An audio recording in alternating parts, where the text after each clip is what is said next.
Namo tassa bhagavato arahato sama sambuddhassa.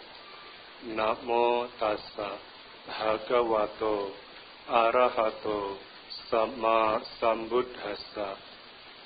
Namo tassa bhagavato arahato sama sambuddhassa. Attahi attano natho kohi natho parosia attanawa sudantena nathang labhati dulabhang ti.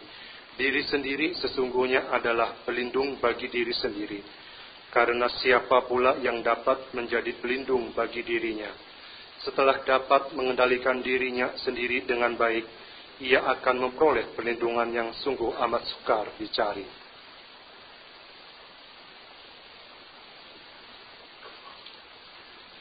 Selamat pagi semuanya.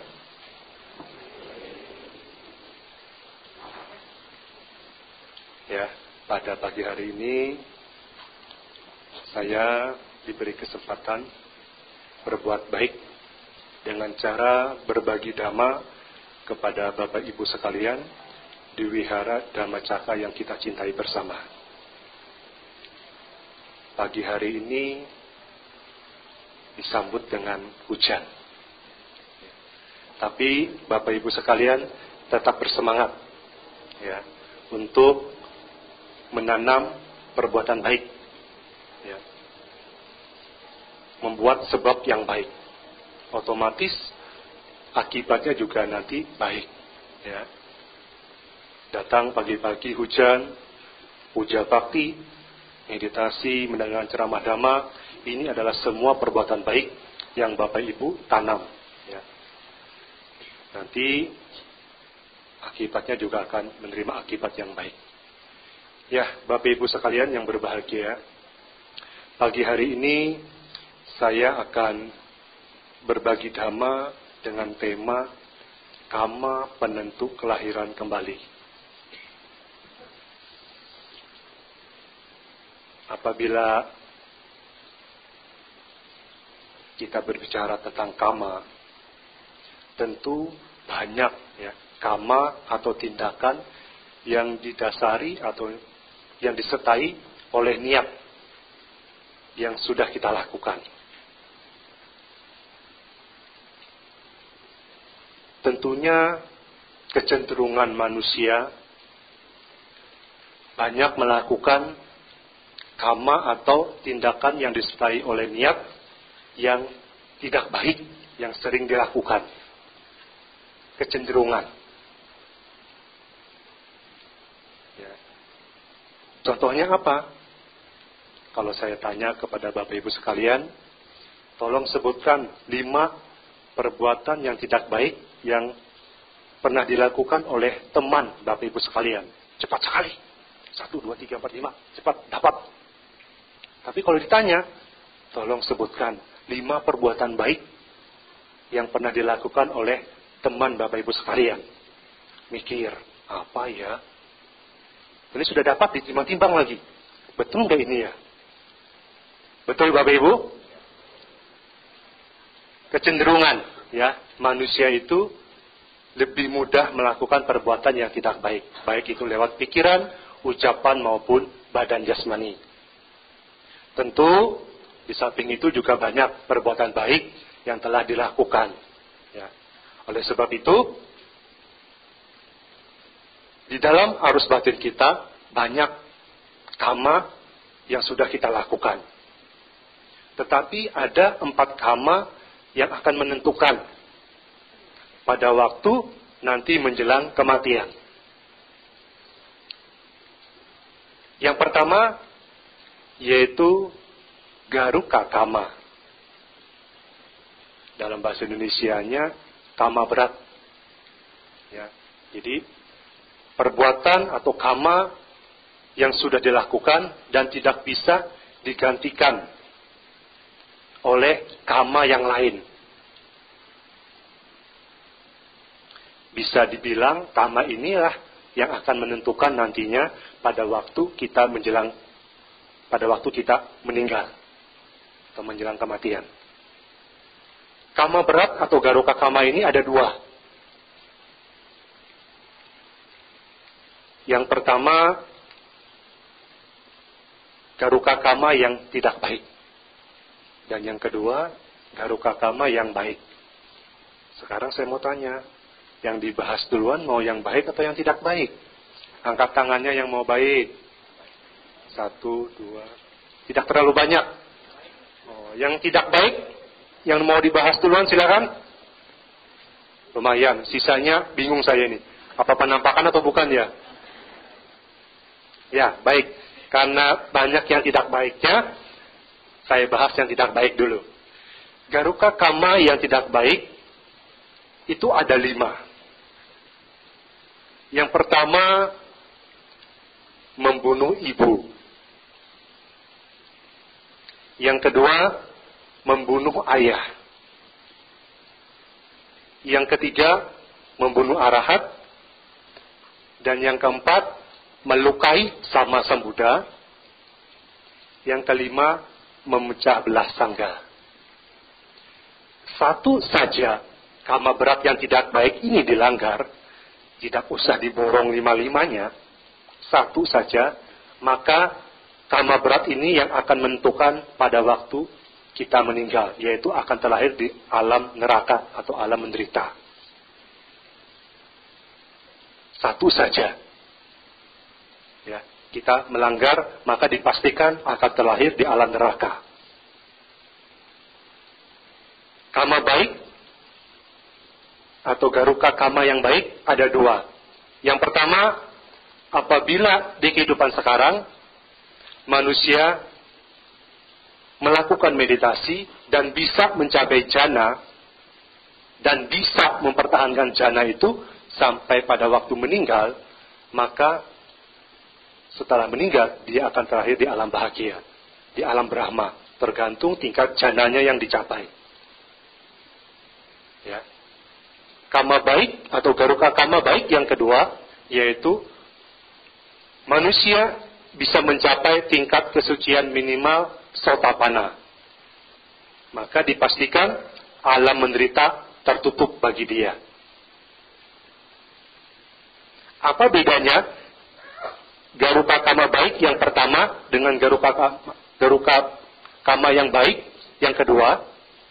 Garuka kama baik yang pertama, jana itu masih bisa melakukan atau melanggar garuka kama yang tidak baik, yang 5 ini.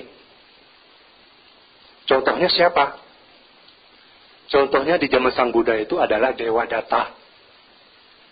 Dewa Datta itu mempunyai kemampuan abinya atau jana yang luar biasa, tinggi. Ya. Tapi dia bisa melakukan pelanggaran garuka kama yang tidak baik, yaitu melukai sama Sang Buddha dan memecah belah sangga.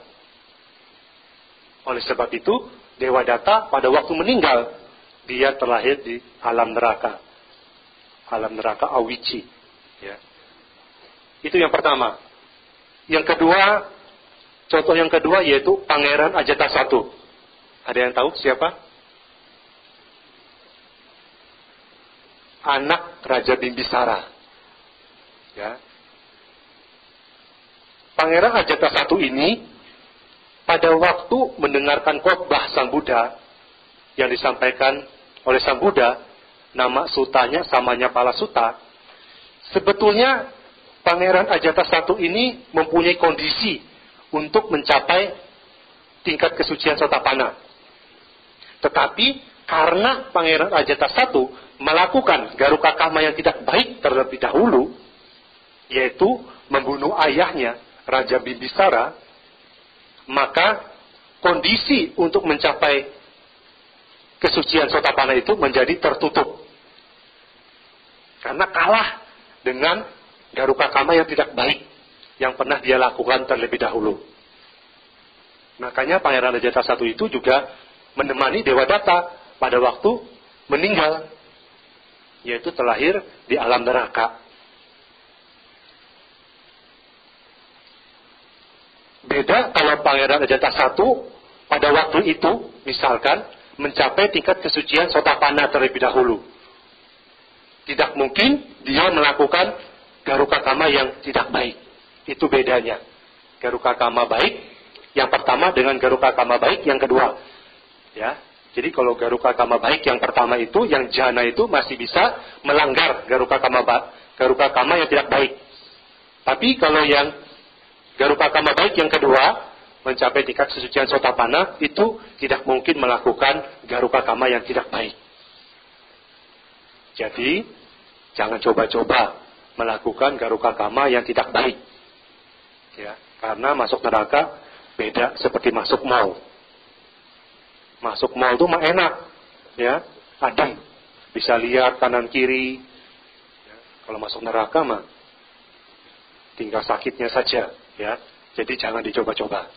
Nah, ini yang pertama. Kama penentu pada waktu kita meninggal, garuka kama. Yang kedua yaitu asana kama, yaitu kama menjelang kematian.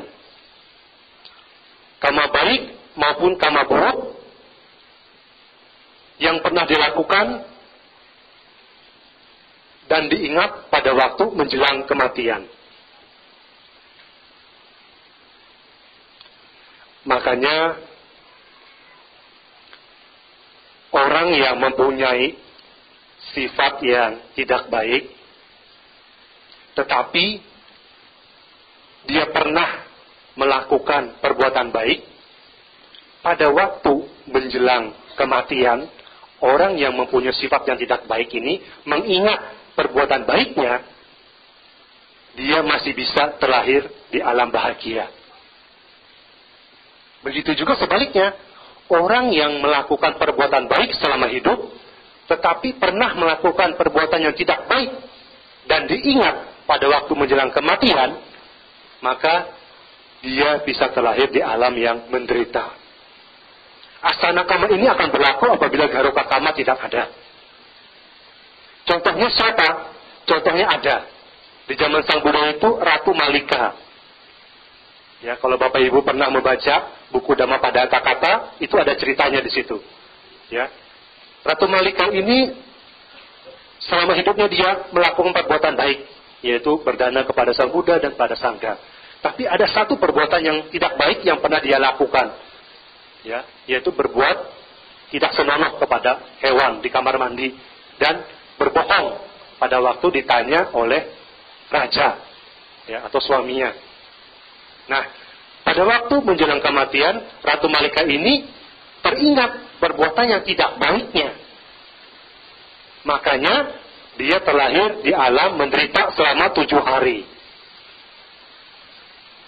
Hari ke-8 Ratu Malika terlahir di alam bahagia. Karena karma baiknya tidak hilang. Karma baiknya tetap ada. Ya, tetapi karena pada waktu menjelang kematian dia ingat perbuatan yang tidak baik, maka dia terlahir di alam yang menderita selama 7 hari. Ya. Oleh sebab itu, di dalam Buddhis sering disampaikan untuk melatih pikiran-pikiran yang baik, ucapan-ucapan yang baik, dan perilaku-perilaku yang baik.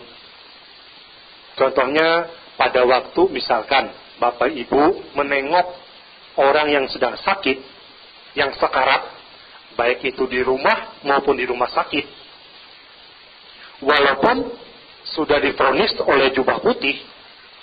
Tahu siapa jubah putih? Dokter. Walaupun sudah divonis oleh jubah putih, misalkan si pasien yang sekarat ini sudah tidak lama lagi hidupnya, kita seharusnya tidak membicarakan hal itu di depan si pasien yang sedang sekarat ini. Karena kalau kita membicarakan hal-hal yang tidak baik itu, maka akan menumbuhkan pikiran-pikiran yang tidak baik bagi si pasien yang sedang sekarat ini. Itu sama saja kita menentukan si pasien atau membantu si pasien terlahir di alam yang tidak baik. Karena kita tidak tahu si pasien yang sedang sekarat ini pada waktu hidupnya pernah melakukan garuka kama atau tidak. Kalau dia tidak pernah melakukan garuka kama, maka kama menjelang kematianlah yang akan menentukan. Oleh sebab itu, kalau kita menjenguk orang yang sedang sakit, yang sekarat, berusahalah untuk berbicara yang baik-baik. Mengingatkan perbuatan baik yang pernah dia lakukan selama hidup. Ya, biasanya umat Buddha mengundang umat Buddha yang lain atau para biku untuk membacakan parita. Nah, ini bisa membantu mengkondisikan pikiran pasien yang sedang sekarat ini untuk tumbuh pikiran-pikiran yang positif. Ya, jadi kalau kita memang sudah mendapatkan informasi yang tidak baik oleh si dokter, kita jangan membicarakan di depan si pasien yang sedang sekarat ini. Menjauh. Ya, menjauh. Berbicaralah jangan di hadapan si pasien. Karena nanti akan mengkondisikan atau melemahkan semangat hidup dari si pasien ini. Begitu juga dengan pikirannya. Pasti akan muncul pikiran-pikiran yang tidak baik. Nah, ini yang kedua, ya. Asana kama, kama menjelang kematian, ya, akan berlaku apabila daruka kama tidak ada. Yang ketiga yaitu acina kama, yaitu kama kebiasaan. Perbuatan baik maupun perbuatan yang tidak baik yang dilakukan berulang-ulang sehingga menjadi kebiasaan dan diingat pada waktu menjelang kematian. Makanya kalau umat Buddha yang sering memasak pagi hari, yang biasa berdana kepada para biku, itu adalah hal yang baik yang harus dipertahankan. Karena itu bisa jadi menjadi kama kebiasaan yang baik. Begitu juga umat Buddha yang melatih kemoralan Pancasila Buddhis. Kalau umat Buddha sering melatih Pancasila Buddhis, itu juga akan menjadi kama kebiasaan yang baik, yang patut dipertahankan dan ditingkatkan. Seterusnya, melatih meditasi, itu juga bisa menjadi kama kebiasaan yang baik. Ya. Oleh sebab itu, tinggal pilih saja, Bapak Ibu mau melakukan perbuatan baik yang mana? Berdana, melatih kemoralan, atau rutin melakukan meditasi. Tinggal pilih. Karena yang paling gampang itu yang nomor 1. Berdana. Itu paling gampang, paling mudah. Ya, daripada melatih sila. Ya. Berdana itu yang pertama misalkan berdana materi. Makanan, pakaian, obat-obatan, itu bisa dilakukan. Ya. Tapi Bante, saya hidupnya pas-pasan. Nggak bisa berdana materi. Nggak apa-apa. Berdana tenaga. Itu bisa dilakukan. Ya. Tapi Bante, saya nggak punya tenaga. Saya loyo. Nggak apa-apa. Berdana ucapan-ucapan yang baik. Tapi Bante, saya nggak bisa ngomong. Saya lagi sakit gigi. Emang kenapa giginya, Bu? Atau Pak? Lagi sakit. Mungkin belum dibersihkan itu. Sudah saya bersihkan, Bante. Kok masih sakit? Ya nggak tahu, Bante. Memang giginya sisa berapa? Sisa 5. Ya dibersihkan sekalian giginya, biar nggak sakit. Ya, jadi misalkan tidak bisa berdana materi, ya berdana tenaga. Tidak ada tenaga, ya berdana ucapan-ucapan yang baik.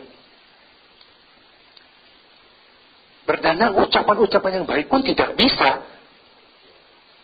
Ya kasih ide lah, ya berpikir yang baik. Ya, sabe sata bawang tusuk tata diucapkan dalam batin. Karena nggak bisa ngomong loh, ya kan? Tadi karena kan sakit gigi nih, bisa ngomong, ya. Ya berucap ya dalam batin, semoga semua makhluk hidup berbahagia. Itu bisa dilakukan. Tapi Bante, saya nggak bisa mikir. Nah itu saya nggak tahu deh harus ngapain lagi. Kalau sudah nggak bisa mikir ya, mungkin tidur aja ya. Itu yang paling gampang yang bisa kita lakukan. Yang kedua bisa ditingkatkan dengan melatih kemoralan. Ya. Tadi Bapak Ibu sudah meminta sila. Nah, itu sebaiknya diucapkan dan dipraktekkan. Ya. Kalau cuma sekedar diucapkan, kalau tidak dipraktekkan, tidak akan mendatangkan manfaat. Karena beda Bapak Ibu, ya. Yang kalau hanya bisa mengucapkan itu biasanya setahu saya itu ada jenis hewan yang namanya burung beo. Ya. Burung beo itu hanya bisa mengucapkan, membeo di selamat pagi, siang juga ditanya selamat pagi dia jawabnya, malam juga selamat pagi. Itu burung beo. Kalau Bapak Ibu hanya bisa mengucapkan, tidak bisa melakukan sama dengan, nah bukan saya yang jawab loh ya, Bapak Ibu. Ya, jadi setelah diucapkan tadi memohon sila kepada bantenya, tolong dipraktekkan agar mendatangkan manfaat. Di samping itu juga bisa ditingkatkan lagi, ya, silanya yaitu atas sila pada waktu hari uposata. Uposata bulan terang, uposata bulan gelap. Itu bisa ditingkatkan. Sebulan 2 kali. Atau C.E. Cako tanggal 1, tanggal 15. Siapa sini yang rutin atas sila sebulan 2 kali? Tolong angkat tangannya. 1. Oh, kadang-kadang ingat dilakukan gitu ya. Ya.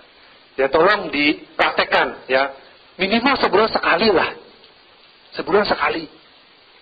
Pilih. Mau tanggal 1 atau tanggal 15. Atau bulan terang atau bulan gelap. Pilih. 1 bulan sekali. Kita praktek atas sila atau dalam istilah umumnya puasa Buddhis.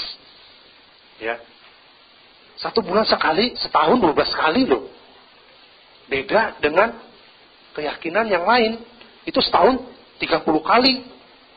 Iya, kita setahun cuma 12 kali itu dicicil lagi 1 bulan sekali. Masa nggak bisa? Ya, ya. Ya minimal sebulan sekali lah, ya. 1 bulan sekali, nanti bulan depannya 1 kali lagi. Setahun cuma 12 kali, ya. Bisa kok ya. Yang penting ada niat, ya. Ya. Sebetulnya puasa Buddhis itu nggak susah kok, nggak susah kok, ya. Gak susah, karena dalam istilah Buddhis itu tidak ada istilah batal kok. Ya. Ya, nggak apa-apa. Lupa itu wajar karena dalam proses belajar. Yang penting bukan pura-pura lupa. Kalau kelupaan itu sama pura-pura lupa beda. Kalau kelupaan kita tidak sengaja lupa. Tapi kalau pura-pura lupa itu sengaja dilupakan. Ya. Jadi kalau misalkan kita hari ini atas sila tapi kelupaan, ya nggak apa-apa. Misalkan contoh, sila ke-6 dilanggar. Karena kan dalam atas sila kan tidak boleh makan lewat dari tengah hari.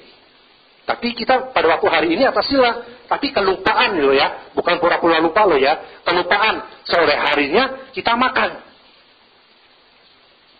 Makan misalkan. Sudah 5 sendok. Ya. Baru ingat. Oh iya ya. Saya hari ini atas sila. Ya nggak apa-apa. Yang di dalam perut ya jangan dikeluarkan lagi. Tetapi yang di dalam mulut dikeluarkan. Sisanya jangan dimakan. Sisanya diapakan Bante? Ya didanakan kepada hewan. Itu masih bisa dimakan. Jangan nanti kalau sudah dimakan masih ada sisanya, nanggung Bante. Dihabiskan sekalian. Nah itu yang tidak baik. Ya. Kalau sudah tahu ingat, ya sudah. Yang di dalam perut ya jangan dikeluarkan lagi. Nggak mungkin kok dicolok-colok. Ya supaya muntahnya jangan. Ke dalam perut ya sudah, yang masih belum masuk ke dalam perut ya dikeluarkan. Sisanya jangan dimakan. Dan atas silanya tetap dilaksanakan sampai besok pagi. Ya, tenang saja. Ya, yang penting kita tidak ada niat untuk bikin salah. Wajar dalam proses belajar kita salah. Ya, kelupaan itu wajar, tapi bukan pura-pura lupa. Ya. Nah, ini atas sila mudah kok Bapak Ibu ya, dicoba. Ya 1 bulan sekali. Sila ke-7-nya juga bisa dilakukan dan ke-8. Ya nanti bisa dibaca di buku Parita Biru itu ada. Ya. Nah setelah itu yang lebih tinggi lagi yang bisa dilakukan yaitu melakukan meditasi. Ya meditasi di Wihara Dhammacakka juga 1 minggu diadakan 3 kali. Rabu, Kamis, Jumat. ya, itu bisa datang ke wihara. Ya, kalau misalkan di rumah susah, ya datang ke wihara seminggu 3 kali. Jam 7 sampai jam setengah 9. Ya. Kalau misalkan nggak sempat ke wihara, ya di rumah. Minimal sehari 2 kali lah. Ya, pagi, setelah bangun tidur, itu jangan melakukan aktivitas apapun. Ya, kalau bisa ya cuci muka dulu, misalkan cuci muka ya nggak apa-apa. Setelah itu cari tempat yang sesuai untuk melakukan meditasi. Ya 15-30 menit lah. Ya, duduk diam sebentar. Ya, kalau ada waktu lagi, bisa baca parita di rumah. Ya, setelah itu melakukan pelimpahan jasa. Ya. Nah, malamnya sebelum tidur baca parita dulu, baru meditasi 15-30 menit. Terus melakukan pelimpahan jasa. Nah, itu bisa dilakukan sehari 2 kali, ya. Karena Bapak Ibu dan saya punya waktu yang sama ya. Sehari 24 jam. Betul ya? Ada yang beda, ada yang 23 atau 25? Enggak ada kan ya? 1 tahun 365 hari ya. Sama ya. 1 minggu 7 hari. Betul, sama ya. Gak ada beda ya. Nah, tolong disisihkanlah. Dalam sehari semalam itu kan 24 jam. Sisihkan waktunya 2 jam saja. Untuk khusus melakukan perbuatan baik. Yaitu baca parita, meditasi. Pagi dan malam sebelum tidur. Sisanya 22 jam silahkan Bapak Ibu pakai untuk perbuatan lain yang bermanfaat. Ya. Itu bisa dilakukan. Sulit karena belum terbiasa. Nanti kalau sudah terbiasa nggak sulit lagi. Kadang-kadang Bapak Ibu kita ini nggak adil loh ya. Kepada diri sendiri. Mengapa saya bilang tidak adil? Kadang kita berani mengorbankan waktu dari pagi sampai sore, bahkan sampai malam. Untuk mencari sesuatu yang akan kita tinggalkan. Kebutuhan hidup. Apakah salah itu Bante? Tidak salah. Betul. Yang namanya manusia itu perlu kebutuhan hidup. Tapi kebutuhan hidup itu dipakai pada waktu kita hidup saja. Setelah kita tidak hidup lagi, itu tidak akan kita bawa. Ada yang lebih penting daripada kebutuhan hidup, yaitu bekal hidup. Perbuatan baik yang bisa dipakai di kehidupan pada waktu kita hidup dan setelah kita tidak hidup lagi. Itulah bekal hidup yang baik. Perbuatan baik. Ya, karena Bapak Ibu sekalian, badan jasmani perlu dikasih makan. Betul. Tapi batin juga perlu dikasih makan. Kalau cuma badan jasmani dikasih makan, batin tidak dikasih makan, Bapak Ibu sering lihat di luaran itu, orang yang berjalan tanpa pakaian, ketawa-ketawa sendiri. Itu yang batinnya kering. Atau sering marah, gampang marah, emosian. Ya. Karena sering emosi, darah tinggi naik, mudah stroke, mudah-mudah stroke, penyakit datangan, ya, kanker jantung, ya. Ya, jadi seimbanglah, ya, kebutuhan hidup dicari, oke, tapi bekal hidup juga perlu, ya. Nah, yang terakhir, ya, yaitu katata kama, kama cadangan. Atau kama tak tentu. Jadi perbuatan yang dilakukan selain dari 3 geruka kama, asana kama, dan acina kama. Kama berat, kama menjelang kematian, dan kama kebiasaan. Nah, kata kama ini akan berlaku ya seperti perumpamaannya itu ibarat ternak, ya, ternak sapi, ya. Apabila ternak sapi itu ada, di dalam ternak itu ada sapi jantan yang disegani, maka pada waktu pintu kandangnya dibuka, maka sapi jantan yang disegani inilah yang akan keluar terlebih dahulu. Itulah yang biasa disebut dengan garuka kama. Ya. Tetapi apabila sapi jantan yang disegani tidak ada, maka sapi yang dekat pintulah, pada waktu pintu kandang itu dibuka, maka sapi yang dekat pintu itu yang akan keluar terlebih dahulu. Itulah yang disebut dengan asana kama. Kama menjelang kematian. Nah, tetapi apabila sapi jantannya disegani tidak ada, sapi yang di dekat pintu tidak ada, maka sapi yang waspada. Pada waktu pintu kandang dibuka, maka sapi waspada itulah yang akan keluar. Itulah yang disebut dengan ajina kama, kama kebiasaan. Ya. Nah, apabila sapi yang ketiga ini tidak ada, maka sapi jantan maupun sapi betina, baik itu tua maupun muda, yang berdesakan, yang didorong keluar terlebih dahulu, maka itulah yang akan keluar, yaitu kata takama, kama cadangan. Ya, karena kita tidak tahu Bapak Ibu, kama yang ada di arus batin kita ini sangat banyak. Tapi umumnya 3 kama ini yang akan menentukan pada waktu menjelang kematian. Oleh sebab itu, latihlah kebiasaan yang baik pada waktu kita hidup. Ya, sehingga kama kebiasaan ini nanti yang akan menentukan pada waktu kita menjelang atau pada waktu kita jatuh temponya datang. Ya.